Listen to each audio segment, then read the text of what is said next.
What is up, guys? Mcdoubles back here with a brand new video, and today I'm bringing you episode 2 of the Bronzebeard adventure. We're on our Shaman. We're continuing from episode 1. There's a lot of high risk in this video, and it's a whole lot of fun, so I hope you guys enjoy the video, and let's jump right in.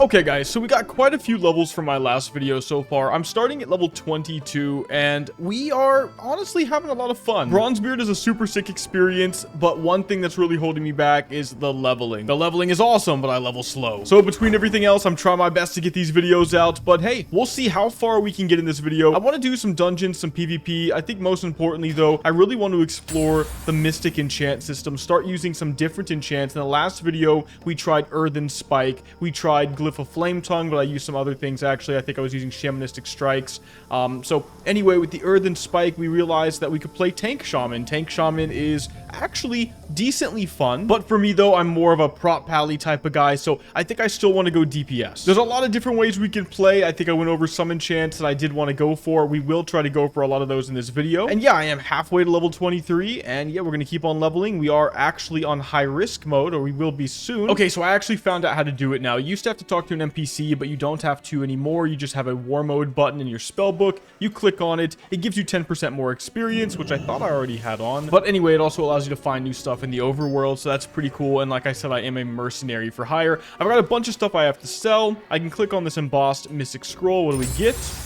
Crap. I've been running dungeons. There are still a huge, crazy, ridiculous amount of people online all the time, and there are already quite a few level 60s. Okay, so the main way I was leveling was doing dungeons, and I just opened a god tier amount of dungeon spoils. We actually just picked up 2 guillotine axes, and I just realized I can actually play Lava Lash by this point. This is something that would be custom if it was a vanilla world, where a 3.3.5 custom classic WoW thing going on, right? So this is 100% offhand weapon damage, increased if I have Flame Tongue on the weapon, so dual wielding. So double guillotine axe is pretty crazy. I've also got the Silver Lane family seal. We got a Tuscan helm, which is good. Ooh, Feet of the Lynx. That's actually super good right there. I'll definitely take 8 agi. And yeah, I think everything else can pretty much be sold. I'll take the 5 stam actually. I don't know if I'll need the intellect right now. For now, we just sell everything. We'll always get more gear. You do get lots of gear on Ascension, right? That's pretty much how it works. It gets funneled to you. By the way, I found a savory deviant delight recipe.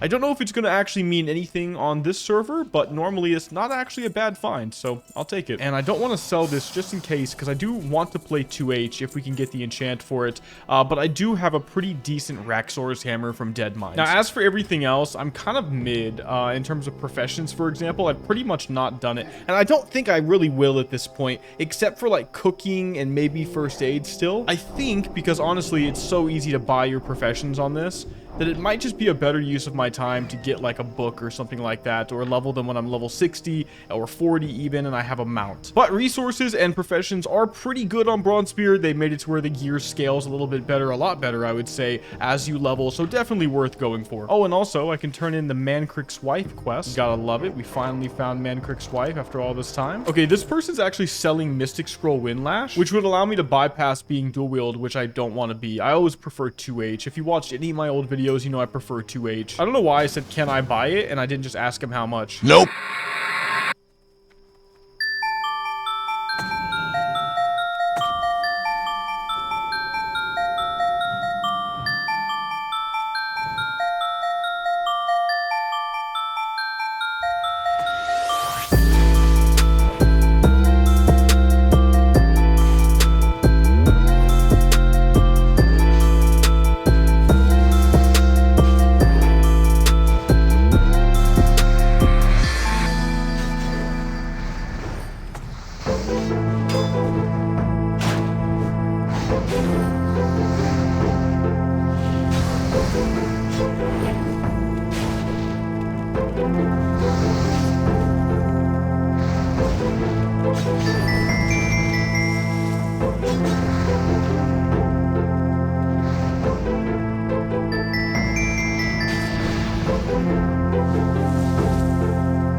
So I didn't expect that. That's the first high-risk fight I've actually had in almost a year now.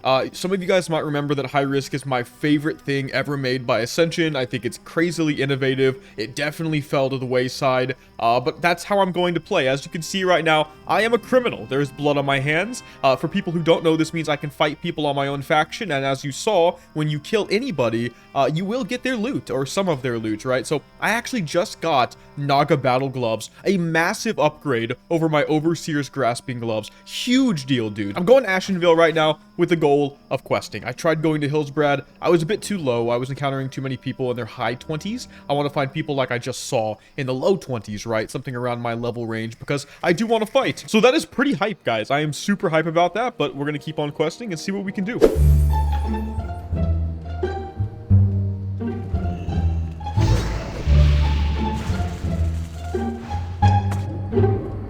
It was at this moment that he knew. He fucked up.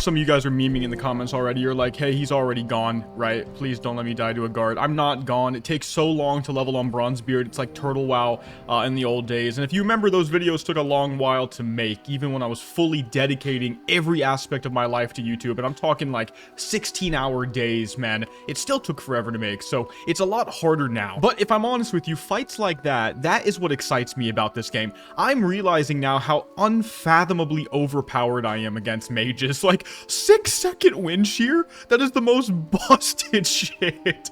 Like, I expected a 15 or 20-second cooldown, like I'm kind of used to from more modern versions of the game. I forgot this was ever a 6-second cooldown. Right now, I'm just running so I don't die. I really don't want to fight that warrior, so I'm glad he didn't attack me, but a lot of these guys are higher level than me. That 30 mage, he gave up at the end, but dude, he totally was trying to kill me. He literally just could not land a single cast. So, like, at a certain point, what do? Like, he could not cast a spell, guys. That is insane. Can you imagine when I get grounding totem? Like, literally nobody has a chance. So anyway, I feel like I'm gonna be so freaking strong. Like, obviously against people, I mean, look, let's be real. Shaman always hard countered in the old days casters. I mean, that's just true. You purge, you wind shear, and you can keep them, you know, right on top of you the whole time with your, you know, myriad of slows between the frost shock and the earthbind totem. But it's been so long that I just forgot that was a thing. So I'm super excited right now. Like, that is invigorating me. I'm still waiting out my criminal debuff because I can't go into a city. The guards will kill me, as you saw, until I'm no longer a criminal. But once that is done, I will come into Splinter Tree Post right here, and we'll grab some quests. And hopefully we find some people to fight along the way, and especially if they're casters, right? So let me explain to you guys what happened. I found a really awesome epic enchant that I didn't even really see when I was going through the enchants myself for 15% more shock critical strike chance, which I promptly put on.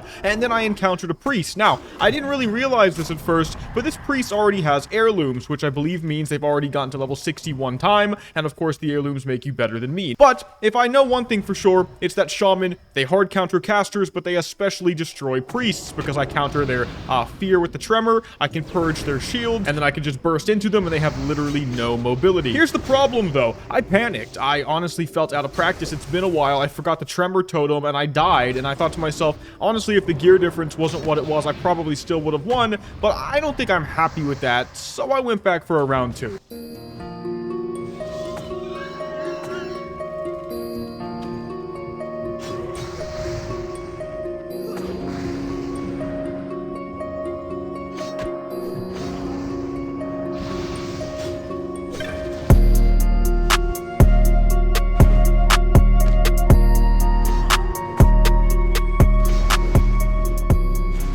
Okay, so I'm not even gonna lie to you guys. After I got done with this 1v1, I got killed and camped by this guy plus 1 or 2 people every time, like 3 times. Like, it was so ass. So I thought, since I'm being camped now for winning that 1v1, I am going to go to Ashenvale, where I found this guy.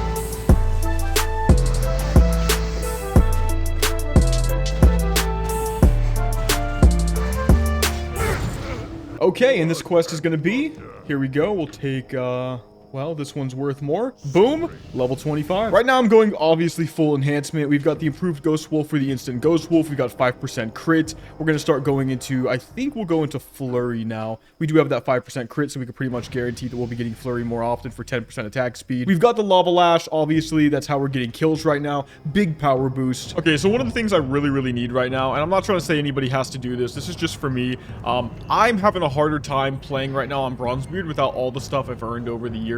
One of the ways you could do that is by getting a war chest, or, you know, getting the vanity sync that comes from the war chest. Plus, it's going to help me a lot because I'll get way better bags. I'm sick of using snakeskin bags, bro. There is something to say about the adventure, right? And like earning everything in that way more traditionally, but ultimately at the end of the day, the way Ascension plays is that I want a character that's like bissed out with like amazing stuff. And then when I get to level 60, I want to make more characters, and I want to, you know, be able to start a little bit ahead. You know, once you hit 60, you can start leveling faster using heirlooms. I now actually, because I'll have this war chest, I'll be able to transfer all of my heirlooms, I believe, from the Elune server and stuff over here. And I get my Stones of Retreat. I was really missing my Stones of Retreat, dudes. Basically, what the Stone of Retreat allows me to do is like Hearthstone to specific spots, and I've got all sorts of spots I earned over the last like 5 years, man. Also, what I really like about it is that since I already own a lot of stuff and the war chests give me a bunch of things in general, I will be able to sell the things I don't need, and it gives me a little bit of an extra footing in that way as well. Also, I get Tomes of Spec, so I'll have Tome of Spec 2 right here for this character, which is basically a second spec if I want to play Resto,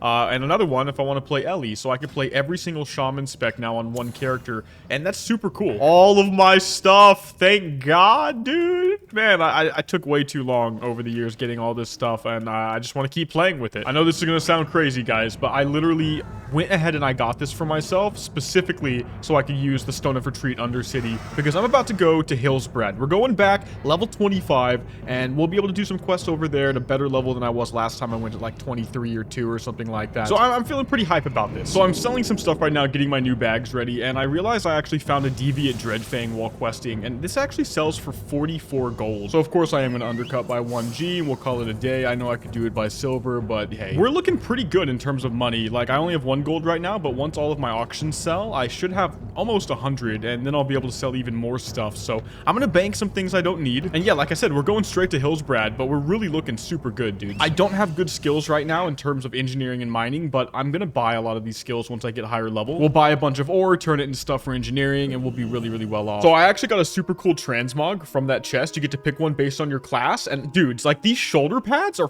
freaking insane. And by the way, when I run, like, ashes or cinders or something actually will come from them. Like, watch. You see them? And then I move, and boom, they came out. That is so freaking sick. Now, one thing I wanted to talk about again, because I was just thinking about it now to myself as I was questing, and I thought, like, this is insane. It's like Wind Shear, once again, I want to mention the 6-second cooldown, and then, like, talk about, like, have you ever thought about why that happened? So it's, like, very simple in my mind. Of course, I might be oversimplifying it, but this is how I look at it. It's something like Earthshock used to interrupt people, right? Everyone knows this. It was kind of crazy in vanilla, like, super duper crazy, and Earthshock and the shocks have 6-second cooldowns, and so they thought to themselves, maybe I shouldn't attach the interrupt to an ability that's also going to be rotational, right? That does a lot of damage with the Earth Shock. So let me give them a separate button instead. We'll call it Wind Shear. We're going to represent wind, and that's like super good, right? It makes a whole lot of sense. And then they thought, well, we don't really want to maybe take anything away from them. You know, they're already playing with a 6-second interrupt. Let's just give Wind Shear a 6-second cooldown. But that's like so freaking overpowered. And of course, as, you know, expansions went on, they raised that a bit.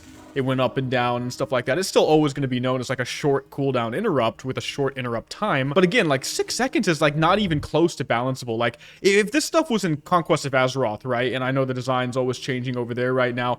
It would just be seen as the most broken thing on Earth that could never be in the game. That is how insanely OP it is. Like you could never find an ability like this in modern gaming in the MMORPG scene, I feel like. And I think I like that actually about Bronzebeard. Like as soon as I realized I was completely overpowered against casters, I had more fun. Like, I don't know what to tell you, dude. Shaman really feels like it has a lot of everything. Not a little bit, a lot of everything. And when you have these mystic enchants to make you stronger, and look, I actually unlocked another epic now, so we have to figure out what we want to put on right now, of course, using shock tactics. But when you put in these enchants, right, it really makes you think, like, can I cover the weaknesses that I had in the original 3.3.5 game? You know, like, what was my original weakness? Like, it was really hard to beat rogues, for example. You do have a lot of stuff that would make you think you counter rogues. Like, for example, I can cleanse their poisons by just, you know, dropping a totem. If blind still counts as a poison, that's pretty OP. Even if it's not, it's still really good. But of course, they just have crazy damage, crazy lockdown potential. You can't grounding totem them. All your anti-caster stuff just doesn't matter. So it does make me wonder, like, can I just burst a rogue out? Because that's what I kind of remember having to do. And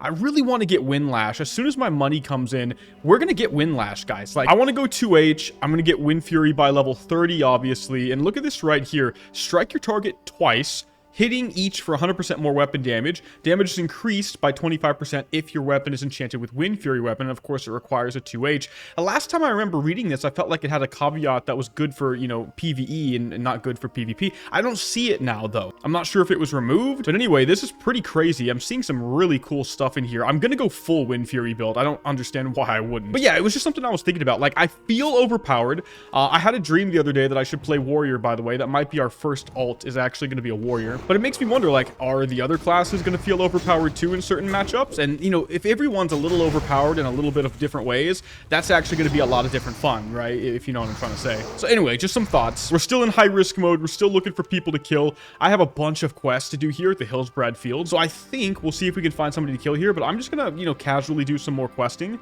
And yeah, let's get some more levels just going in Hillsbrad. I think as soon as I can, I'll try to go somewhere else. I'm not exactly sure where, but I know Stranglethorn Vale is going to be quite literally Vietnam, STV, right? Okay, so as you guys can see, I just paid a guy 50G. Actually, I paid him 55G. And I got Windlash. And so now as soon as we hit level 30, we can immediately play the build we want to play. And that's such a big deal. Now, apparently the way you do this is you kill these, like, air elementals and Silithus. So you have to be a higher level to do it. So people are, you know, pretty much making a good business decision by selling the services of killing them for low levels. So now I'm in Undercity and all my armor's broken. Someone's actually asking if you play Shaman tank in PvP. I really hope it's not broken to that degree. But hey, my armor's fixed now. I'm going to go ahead and put Windlash in my bank for later. And we will buy a 2H. As soon as possible, but now all I care about is power leveling. Like, nothing else matters but getting to level 30. Bro, I feel like that's just such a big rip, dude. Like, Lonely Survivor Iron Man dies to Hogger at level 14. He over-leveled himself on purpose trying to do that quest. You could have skipped the quest, bro. You could have skipped it. Okay, I've got a pretty good idea right now. I've still got to be doing dual wield stuff at least for 4.5 more levels. And in Bronzebeard terms, that is actually going to take a while. So I thought to myself, I want to be strong. I still am going to find people to fight. What is something I could do to fill in this epic slot right now that plays towards the way that I'm currently playing? And let's make it very clear. I've got 15% increased crit with my shock spells, including 10% more damage with my Lava Lash, as long as I have Flame Tongue in the offhand, or just, I guess, in general. So what kind of plays into both of these things, and what's going to give me the most bang for my buck? I was looking through the epic enchants, and one of them in particular did in fact stand out to me, and I want to show it to you guys. That one, my friends, is Converging the Elements. Dealing damage with Frostbrand weapon or Flame Tongue weapon will increase the instant damage of your next shock spell. So not so good for the Flame Shock, but great for Earth Shock or even Frost Shock. So it increases it by 5%, stacking 5 times. If used with 5 stacks, your next shock has a 1 sec reduced cooldown. It seems kind of tiny overall, but honestly 25% more damage is pretty big. The 1 second reduced cooldown seems kind of meh, but at the same time I'm sure it compounds with other ways to potentially reduce the cooldown in a way that would be actually quite decent. I am currently playing Frostbrand main hand, Flame Tongue offhand. So this is literally perfect. Now, you might be asking yourself, where do you get that enchant? So I'm going to actually put a link in the description below to a Discord where they actually find all the enchants and post them for everybody to, you know, go and get themselves. People hunt for them and then they, you know, help the community, right? But as you can see right here, it looks like where this guy is at the very bottom down here is actually going to be where I can find this enchant. So as you see, there's going to be some elementals fighting or something, and it quite literally is a converging of the elements. And so I'm going to find the enchant there. So it's an Ashen Vale. Let's go get it. Okay, so over here in the distance, I see elementals fighting, or at least I see 2 people fighting, and they're like being commanded by the elementals or something. But if you look right here, let's see, it's right here. Converging the elements. Inspect that, and boom, we got it, guys. Oh, shoot, and we get, like, blown back. So there we go, dude. I like that you can put the first one you get in there for free, as far as I can see. That's actually a nice touch. This is sick. We've got real synergy right now. 25% more shock damage, 15% more shock crit, and just more Lava Lash damage right now, because why not? I could go for some other stuff that I've got, but I don't really think it's doing me any good by comparison to what I've got on with the Glyph of Lava Lash. It does actually intrigue me, and I kind of like this system the more I'm playing with it now, because I'm intrigued, right? It's like, okay, what else could I be comboing right now that might be better than what I've got? From what I can see, there doesn't seem to be anything better, at least not till higher levels, so we're good. Okay, you can see it building up here. I just wanted to see, you know, how it would build. When I get to 5 stacks, I wonder if I get button glow. This is something we added on Koa, and I got added the Bronzebeard as well. No, there's no button glow. I really wish there was button glow for stuff like this, so you could just automatically know when you have 5 stacks, because I just have to make a weak aura anyway. Okay, so let's give this a try. I only put it on Earth Shock right now. That's the one doing the most damage. 90 to 97 versus 127 to 136. I want to get to 5 stacks real quick and just see if it works. And there you go. It's lighting up. Bam. And I'll know exactly when it's up every time. That is pretty sick, guys. One of the reasons I want to really track this with the glow as well is, of course, because you get the cooldown reduction if you use it at 5 stacks. If it was just damage, it would be a lot different. Okay, so now we're definitely not doing too bad. I actually feel like shock tactics and converging elements is probably a build in and of itself. I don't know what I would go with, though. For my legendary, for example, if I wanted to play a dual wield build, and we might. I mean, I can see myself preferring 2H, but we have 3 specs, and if I don't want to play Ellie or Resto, I could do multiple enhancement specs. I will say something. For how many people are playing this server, it runs like a dream, man. Like, look at my frame rate. Obviously, when you're in cities and stuff, that's going to drop, but like, generally speaking, it's kind of crazy how smooth all of this is. It really shouldn't be this good. Like, you just wouldn't expect it to be this good, but the quality on Ascension stuff is always just ridiculously high. Okay, I just picked up a completely busted world forged item, guys. I just got a Blackheart Piercer, and I found it right here, which you can see on the map. I'm just killing satyrs for satyr horns. I was in Ashenvale, right? So I thought screw Hillsbrad for a moment. And I also randomly found a Vibroblade. Now, here's what's very interesting about this. The attack speeds, right? 1.6 on the blade is kind of weird for an axe to begin with, and I'm really only interested in the speed. But if you look at the Blackheart Piercer, we've got a 1.8 with a pretty decent amount of base damage on that, and a really overpowered proc. Procs are pretty overpowered on Ascension in general. They often scale too much. They do way too much damage, especially at lower levels, but even at max.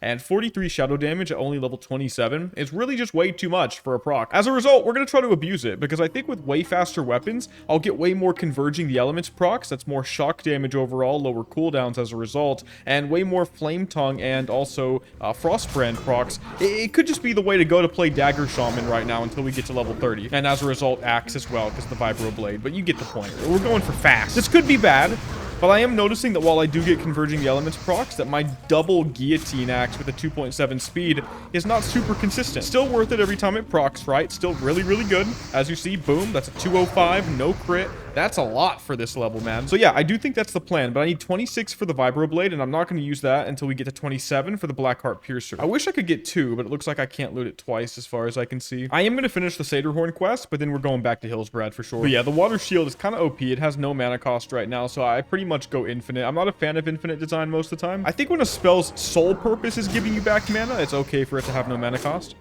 But I do find it very interesting, and after I hopefully don't die here, I'll show you guys what I mean. I find it interesting when you juxtapose it with stuff like Storm Strike, which is going to be a very important mana tool, assuming that mana matters on the server, but also costs mana to actually use. This is something I see on Koa that sometimes gets kind of confused, where it's like the devs are figuring out what needs a mana cost and what doesn't. And I really do think it's as simple as, if the sole purpose of the spell is mana, I can understand it not having one. Although personally, I would still put a tiny one on there. I think you should be able to bottom out and make that mistake, but that's kind of min-maxy and elitist, I understand. But I think if the spell has a dual purpose and the main purpose is not just giving you mana, it should definitely have one. Again, after I kill these guys, I'll show you what I mean. So if you look right here, we have improved Storm Strike. 100% chance when you 2-2 it to get 20% of your base mana when you Storm Strike, but the Storm Strike is 40 mana. So again, that's all I'm kind of talking about. It just kind of doesn't matter at the end of the day, but it's just one random thought that I have when I think about design on World of Warcraft. I do think it's a lot of little things done right is obviously what makes perfection, so it's worth thinking about ultimately. Only 5 more horns to go. Okay, and I should be able to turn in the Satyrhorn quest now, and boom, there we go, level 26. I'll take that. We can get some new stuff, Flame Tongue rank 3. But unfortunately, that's gonna have to wait for the next video. Guys, it's currently 2:30. I've got to get this video out for you guys. It's been way too long for episode 2. There will be an episode 3. I hope we can level a lot faster for the next video. I hope you guys enjoyed this video. If you did, make sure to give it a like and a subscribe, but I'll see all of y'all in the next one, and Mcdoubles out.